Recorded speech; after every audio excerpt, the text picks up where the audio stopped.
Hi, this video is a continuation of consolidation. This is consolidation part 2.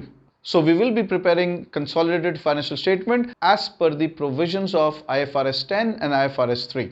Hi, I am the commerce specialist. Welcome to my channel where you'll find videos covering learning outcomes of various academic qualifications and professional certifications, including life-changing business ideas and hacks. So let's begin with a comprehensive question on consolidation, which includes calculation of goodwill, treatment of fair value, intergroup trading, provision for unrealized profit, calculation of NCI, group retained earnings, so on and so forth. So let's have a look at a comprehensive question now. So let me give you a brief recap of why consolidated financial statements are prepared.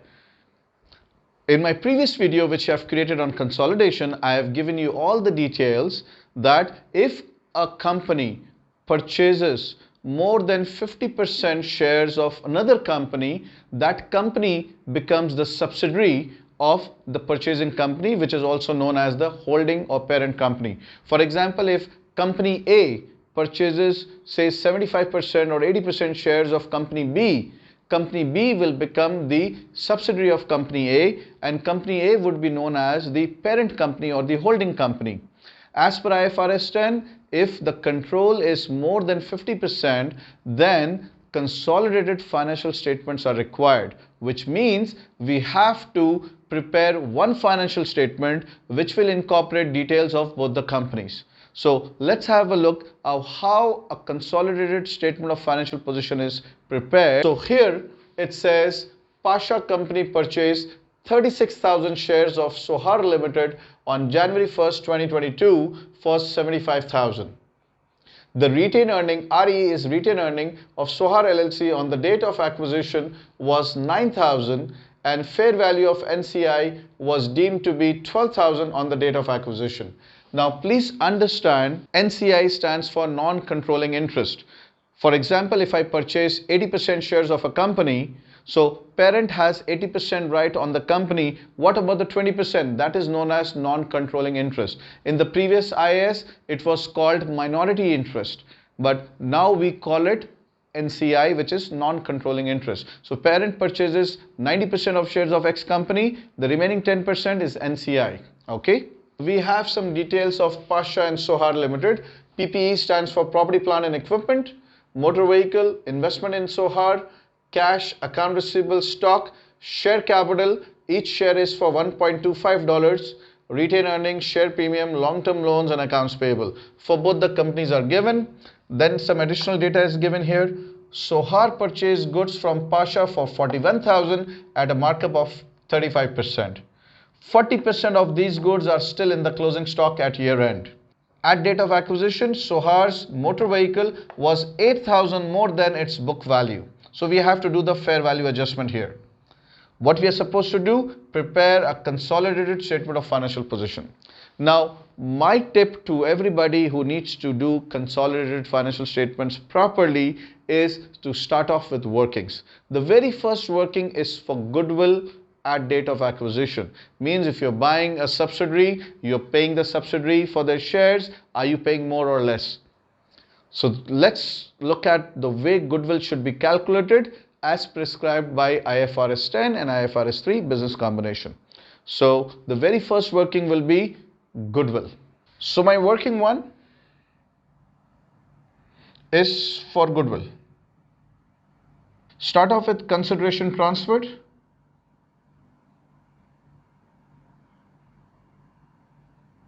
Consideration means purchase price. How much we are paying them is 75,000. Then add fair value of NCI at date of acquisition. So it says the fair value of NCI is deemed to be 12,000 on date of acquisition. So 12,000. So when you add this will be 87,000. From this, you are going to subtract net assets at date of acquisition. At date of acquisition. So here what you're going to do is you take retained earning at date of acquisition. How much was retained earning at date of acquisition? This was 9,000. Take share capital of Sohar company which you are purchasing is 50,000. Share premium which is 4,000. Here you also have to do the fair value adjustment. It says at date of acquisition, Sohar's motor vehicle was 8,000 more than its book value. So I'm writing here fair value adjustment for motor vehicle 8,000. So when I add all these, I get 71,000. And if you could see, we paid 87. So 71 minus 87, that is your goodwill. 16,000. Now working number 2 is for control. Control percentage, you could have done this before goodwill also, that's not an issue. But in order to have control, you should be purchasing more than 50% shares of the other company. Now in this question, there is no percentage given. So we have to calculate one. So what we're going to do is look at the share capital of the subsidiary which you're buying, because Pasha is buying Sohar. See here the investment 75,000, this is what they paid, and they're paying for this. Now we need to know how many shares are there, because these are all dollars amount. One share is for $1.25. So if share capital of Sohar is 50,000, and if you divide it by the par value of shares, which is 1.25 here, so you will get the number of shares. So 50,000 divided by 1.25, you will get 40,000 shares. And what is happening? Pasha is purchasing 36,000 shares. So the percentage of control will be, you're buying 36,000 shares out of total 40,000 shares into 100. This comes to 90%. So you have 90% control on the subsidiary, and the remaining 10% is for non-controlling interest, which is earlier we used to call it minority interest. So this is how you calculate percentage. If it is not given in the question, first you have to see how many shares are there in the subsidiary and see how many shares you're buying.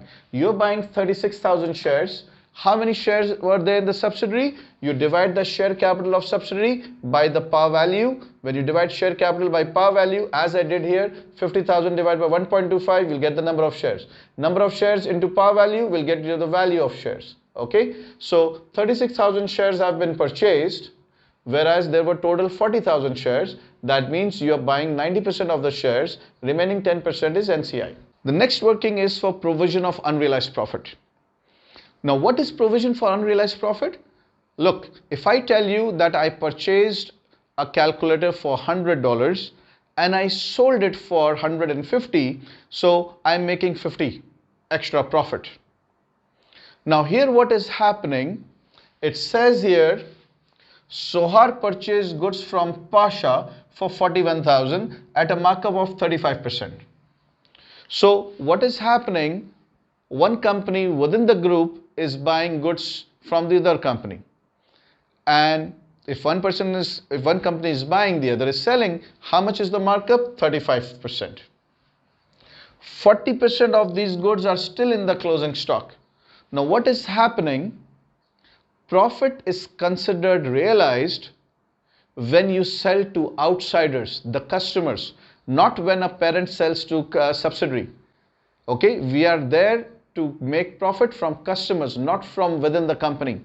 Okay, so first of all we need to know that in this 41,000, how much is the markup, which is gross profit. So let's do the working here. Then we will see, once we know what is the total profit, then we'll see how much profit is still there in the closing stock, because it is not yet sold. Because it is not yet sold, that's why it is unrealized. So I'm writing here PUP, which is provision of unrealized profit.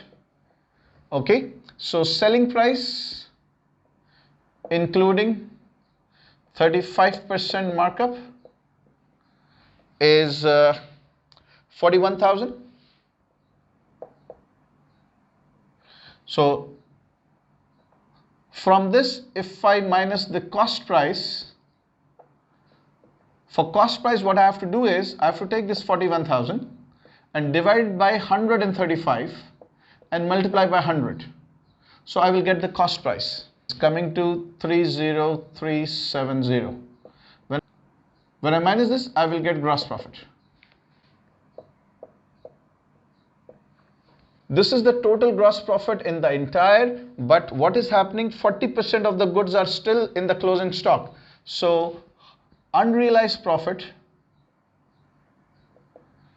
unrealized gross profit would be 40% of 10,630, 4,252. Now in this is a share of parent, this is a share of non-controlling interest. So I am writing unrealized profit for parent, which is Pasha, and unrealized profit for subsidiary, which is Sohar. 90%, 10%. So 90% of 4252 will give me 3827. And 10% of this is 425.2, so I'm just ignoring 0.2, this is 425. The next important step is to calculate group reserves. We also call it group retained earnings. So let's see how it is done. Working for group retained earnings, or you can call it group reserves.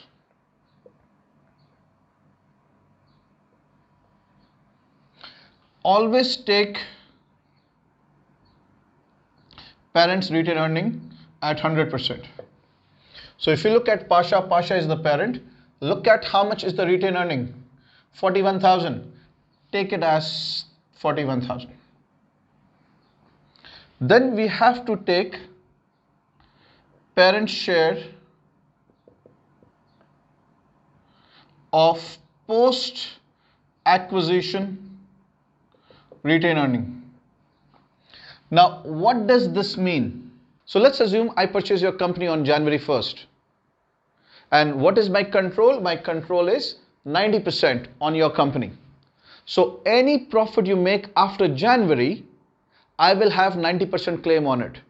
But any profit which you have made before January, which is known as pre-acquisition retained earning, I don't have any claim on that because I have not purchased your company that time. So there is something known as pre-acquisition retained earning and post-acquisition retained earning. Parent has no claim on pre-acquisition retained earning. Parent does have claim on post-acquisition retained earning, and how much? 90%. So if you look at the total retained earning as of reporting date is 16,000. So 16,000 is the total retained earning at reporting date. Retained earning at date of acquisition was 9,000. This is pre-acquisition retained earning. From total retained earning at reporting date, if I minus retained earning at acquisition, which was 9,000, so this is total retained earning. If I minus pre-acquisition, I will be left with post-acquisition retained earning, which is 7,000. And parent has on this 7,000 90% share. 90%, which comes to 6,300. So you add these two, this is 41,000 and 6,300 is 47,300. But don't forget to minus the unrealized gross profit, okay, in the closing stock. So less provision of unrealized profit, which is share of parent, which is 3827. You minus, this is your group retained earnings.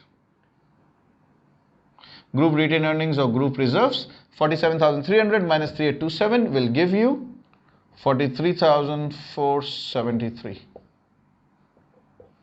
Last working is for NCI, which is working number 5, non-controlling interest you call it. So you start off with NCI at date of acquisition, at date of purchase. So here it says NCI was deemed to be 12,000 at date of acquisition. So NCI at date of acquisition is 12,000. When you look at the post-acquisition retained earning, the claim for NCI, total retained earning is 16,000 at reporting date.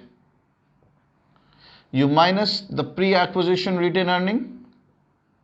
You left with 7,000. On this 7,000, 10% is for NCI, 90% was for the parent. So 10% of this is 700. You add these two, this will be 12,700. From this, you minus the unrealized profit, provision for unrealized profit for subsidiary. If you look here, this is for subsidiary, 425.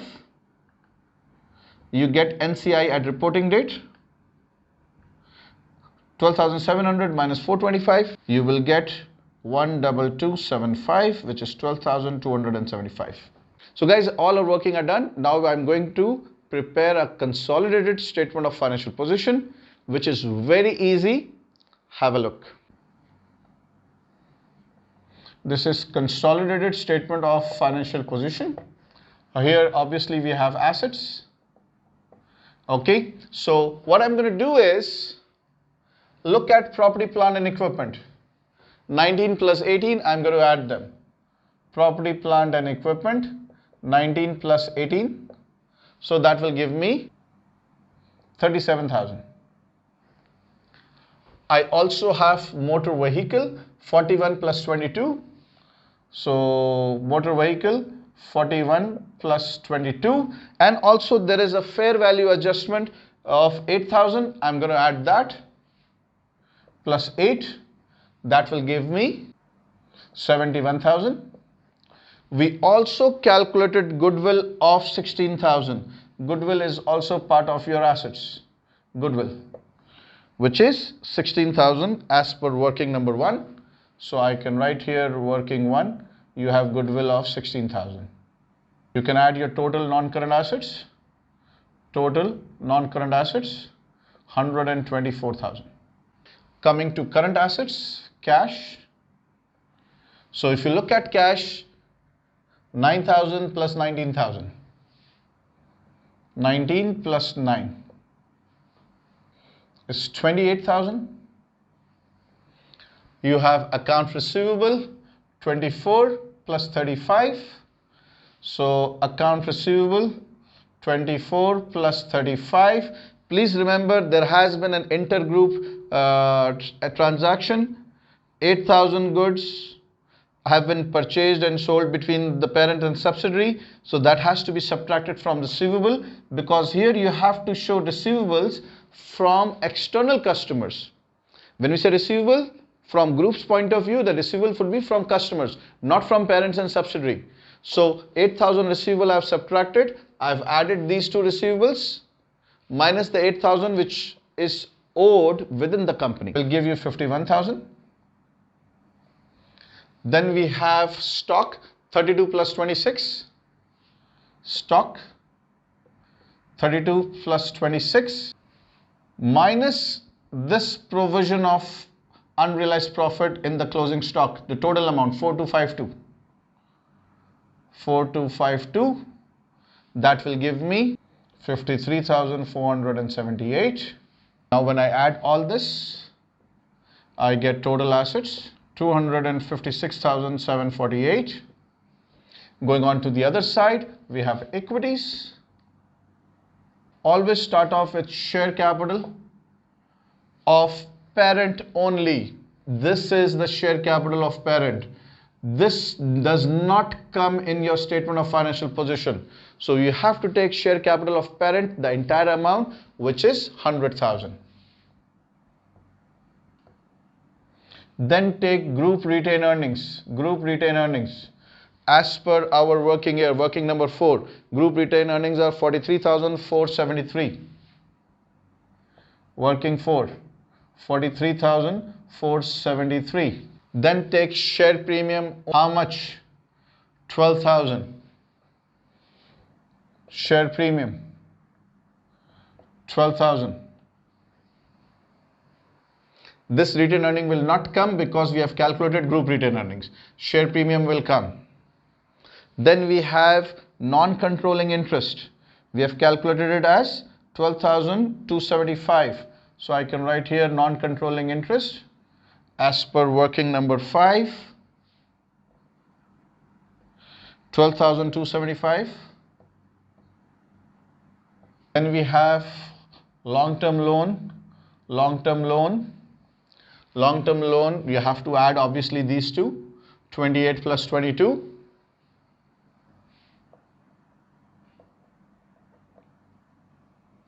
It will give you 50,000. Finally, you are left with accounts payable. Add these two.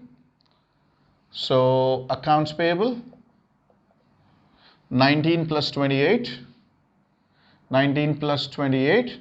And again, from payables also you have to minus this 8,000 because what is receivable for the parent is payable for subsidiary. What is payable for subsidiary is receivable for this. So this intergroup transactions are to be adjusted. I subtracted this 8 if you remember in receivable, and I'm going to subtract this 8 from payable also. So what should come here in the consolidated financial statement is payables for external suppliers, not within the company. Total will come to 39,000. So if you add this, you get total equities 256,748. So that's how a consolidated financial statement is prepared. If you have any queries relating to this question, whether it be relating to goodwill, NCI, provision of unrealized profit, calculating the control percentage, whatever, feel free to comment. Also let me know from which part of the world you're watching. I would like to know. If you're not yet subscribed to my channel, please subscribe and show that you value my work. If you like this video, please share it with your dear and near ones so that others can also benefit. Thank you so much for your precious time. Love you all.